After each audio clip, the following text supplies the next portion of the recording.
I'm Kiona. I'm 30 years old, and I stay at home taking care of the house.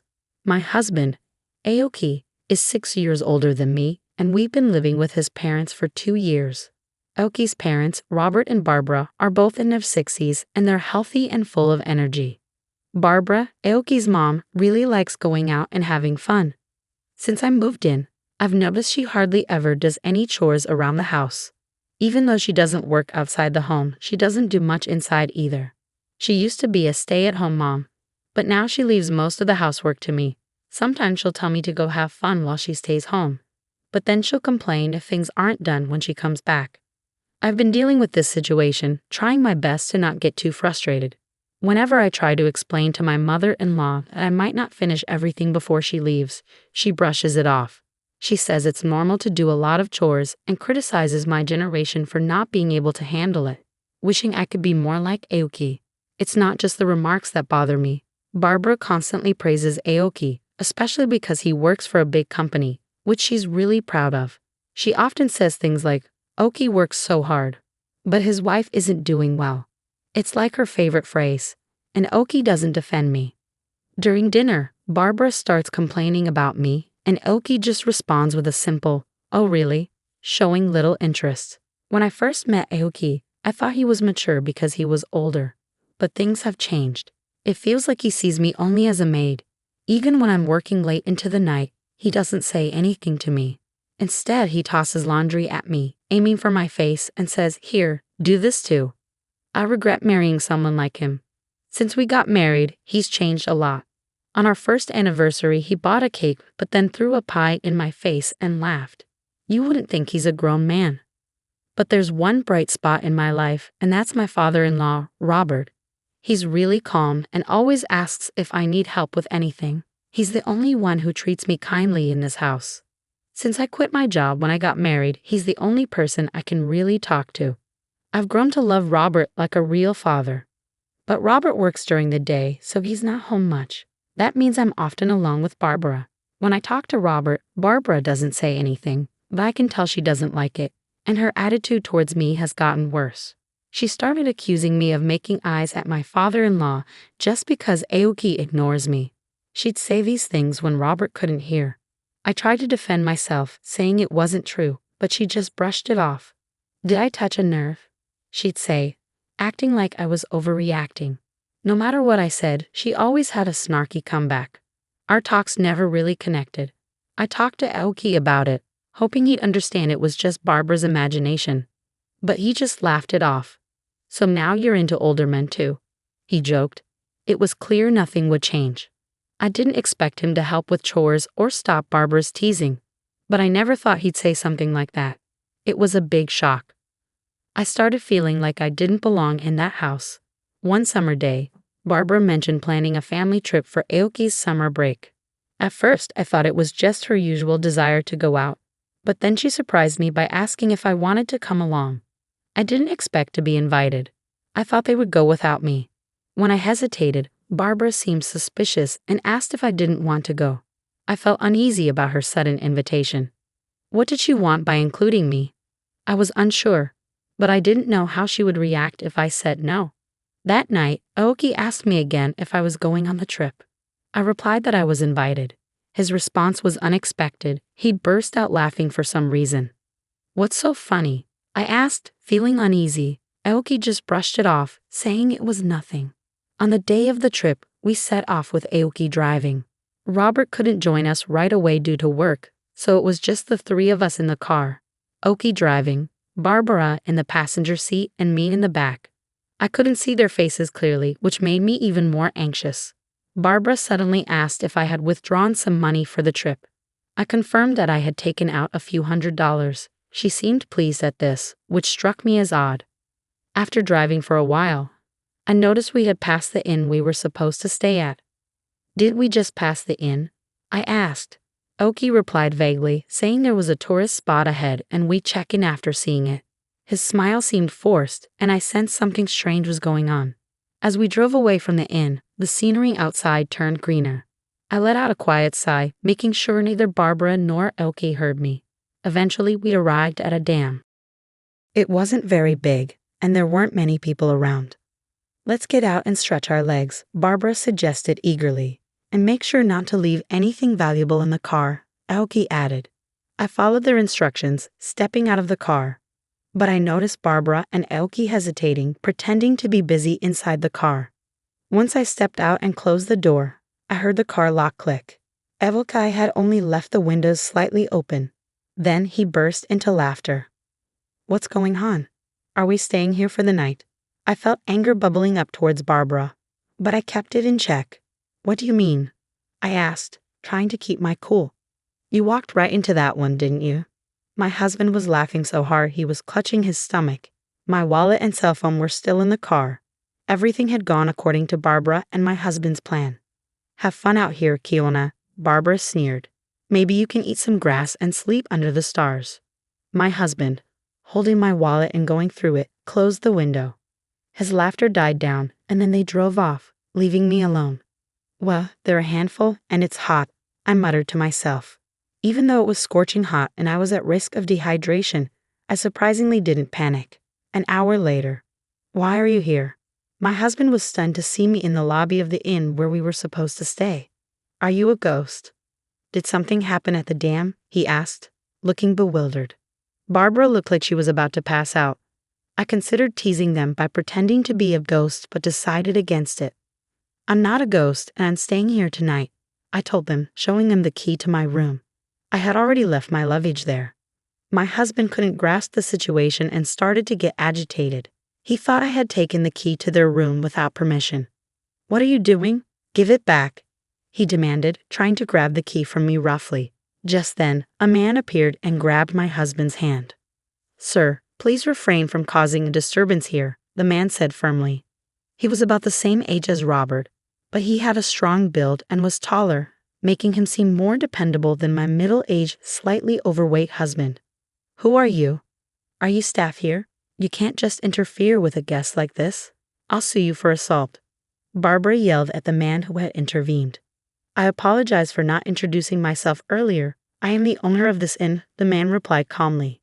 Hearing this, my husband quickly let go of my hand. I recognized the owner. Back when I was in college, I had visited this area with my friends during summer vacation. It was scorching hot that day, and we got lost on our way to our accommodation. Eventually, we stumbled upon a girl collapsed on the side of the road. That girl was Mary, the owner's daughter. We called an ambulance and stayed with her until help arrived. The next day, the owner visited us at the inn where we were staying and thanked us profusely. He said, "You saved my daughter's life. Thank you so much." He also offered, "We own this inn too, so next time you're in the area, please stay with us. You won't have to pay." Since then, my family and I have visited the inn several times, so I knew the owner well. As he reprimanded my husband and Barbara, he remained polite, but I could sense his underlying anger. In fact, both the owner and I were aware of Barbara and my husband's scheme from the beginning. I had caught wind of their plan 2 weeks ago. Feeling suspicious about their sudden invitation for a trip, I decided to set up a voice recorder in the living room. I targeted times when my husband and Barbara were alone, like when I was taking a bath or doing laundry, and their plan came to light. I know, let's ditch Kiona somewhere. It would be hilarious. How about here? There's a gym about an hour's drive from the inn. When I heard their conversation, I was shocked. I immediately called the inn and told the owner everything about the situation I was in and what they were planning. The owner was furious. He himself had once experienced his daughter collapsing in the heat, so he was even more upset. Knowing the situation beforehand, the owner arranged for my pickup today. After my husband and Barbara's car left, he had me ride in the inn show. By the way, the driver turned out to be Mary from that incident years ago. I got my license. Let's go for a drive, she said excitedly. Right now? I asked, surprised. Oh, that's great, I replied. We chatted happily, bought some local specialty ice cream on the way, and arrived at the inn. Even though I knew about the plan and that a pickup was coming, I was still worried for Mary. But she knew the area like the back of her hand. So we arrived at the inn several tens of minutes earlier than my husband and Barbara. You mentioned suing earlier, ma'am, the owner said, looking at Barbara sternly. Yes, I did. It's outrageous to be accused of the opposite, Barbara retorted. I'm sorry, but you're not our guests, the owner replied firmly. What? Don't mess with us. My husband and Barbara both lost their temper. Your and your mother's reservations have been canceled, the owner stated plainly. I added you. Who do you think you are? My husband was on the verge of losing his temper again, but the owner restrained him. Kiana did nothing wrong. We, the inn, canceled your reservations, the owner explained calmly. What do you mean? My husband demanded. If you leave a woman alone at a dam in the mountains after stealing her wallet, wouldn't you be committing a crime? We can't allow such people to stay at our inn. We also called the police. My husband and mother-in-law became even more furious at this revelation. This is no joke. Don't think you can get away with this. I work at our company, my husband protested. This little inn in the mountains. Just then, Robert arrived. Hey, what's going on here? Sensing the tension, Robert looked around and asked for an explanation. Barbara and my husband appealed to Robert, saying the inn staff were rude and they wanted to stay elsewhere. But when Robert heard what had happened, he was furious. You idiots. It was the first time I had seen Robert yell. How embarrassing. I can't believe we're from the same family. You two, get out of here now. My husband and mother-in-law were stunned by Robert's outburst. Where to? Another inn, they asked. But Robert was firm. Wait a minute, that's not possible, Dad, my husband said with a wry smile. But Robert was resolute. You're disowned. Get out. No, don't make me say it again. He pushed my husband away. Then the police arrived and my husband and Barbara turned pale. The owner and I explained the situation to the officer, and I played back the recorded conversation. My husband and Barbara started crying. But Robert intervened.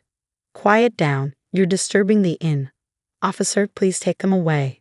It's not like that, officer. We didn't think it would be such a big deal. It was just a prank.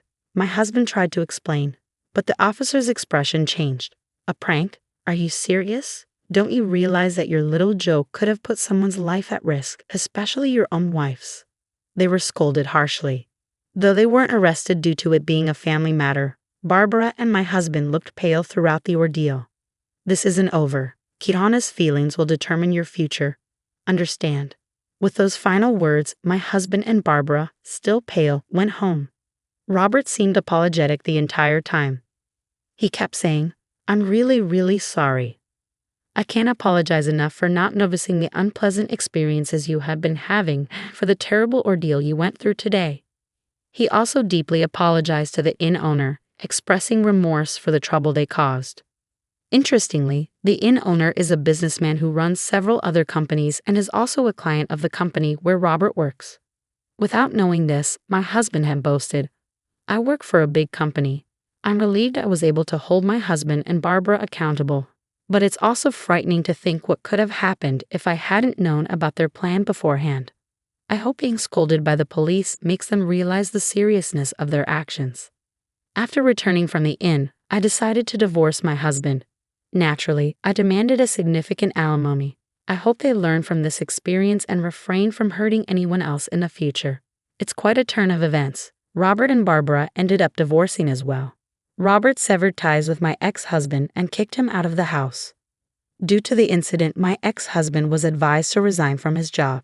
It turns out his workplace behavior had been problematic for a while.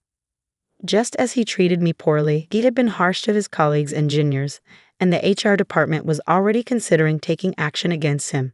Reflecting on my own actions, I'm disappointed that I mirrored such behavior. My ex-husband, now unemployed, is struggling to find another job. Despite his age, he lacks a solid track record for managerial positions from his previous company, and he struggles to explain why he left. Barbara was also kicked out by Robert and has sought refuge with relatives at her parents' home. However, there are concerns about her spending habits and love for travel. Her relatives fear she might drain their savings if she moves in with them. It might be wise for her to consider finding a part-time job, especially since she's still in good health. So I moved out of my in-laws' house and now live nearby by myself. I'm still friends with Robert, and sometimes I ask him for advice about work issues. Before this, I used to take care of the house and kids, but now I'm starting a new chapter in my life. When I was looking for a job, the owner of a company approached me and asked if I'd like to work for them. He was really concerned about how things were going for me. It seemed like he wanted to find a job for me in his company. I happily agreed to join. I felt really thankful for his kindness. I expressed my gratitude, but he insisted that they were the ones who should be grateful. It felt like I had already returned the favor from before, and now I needed to give something back. The company he recommended me to is well known and treats its employees well. It was a pleasant surprise. Interestingly, it's in the same industry that my ex-husband used to brag about, but this company is much bigger. Everyone there is friendly, and I'm enjoying my days much more now than when I was dealing with marital problems.